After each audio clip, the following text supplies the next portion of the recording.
ஜனநாயகன் படம் நாளைக்கு 9ஆம் தேதி ரிலீஸ் ஆகிற நிலைமையில் படத்தை போஸ்ட்போன் பண்ணியாச்சுன்னு படத்தோட தயாரிப்பு நிறுவனமே அஃபிஷியலாக அறிவிச்சிட்டாங்க. ஆனால் ஒன்றுங்க, தளபதி படங்களுக்கு மட்டும் ஏன் இப்படியெல்லாம் பிரச்சனை வருதுன்னு தெரியலங்க. அவரோட படங்களுக்கு தொடர்ந்து பிரச்சனை வந்ததால் தான் அவர் அரசியலுக்கே வந்தார். அரசியல் வந்ததுக்கப்புறம் கடைசி படத்துக்கும் இப்படி ஒரு பிரச்சனை வந்தால் அவர் என்னங்க பண்ணுவார்? என்ன பண்ணுவார்? ஸ்டார்டம் ஸ்டார்டம் ஸ்டார்டம்ன்ற லெவலுக்கு தான் போய்கிட்டே இருப்பார். இதுக்கு ஒரே ஒரு காரணம் தாங்க, பராசக்தி கூட களை இறங்கினா ஜனநாயகம் பந்தயம் அடிச்சிடன்னு பயந்தாங்க. தளபதி படம் பொங்கலுக்கு ரிலீஸ் ஆகலன்னு கவலைப்படாதீங்க.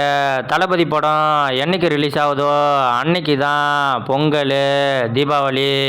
தளபதி ரசிகர்களே யாருமே வருத்தப்படாதீங்க. ஜனநாயகம் நிச்சயமாக பந்தயம் அடிக்கும். இது போன்ற வீடியோவை தெரிஞ்சுக்கிறதுக்கு அகராதி யூடியூப் சேனலை சப்ஸ்கிரைப் பண்ணி வச்சுக்கோங்க.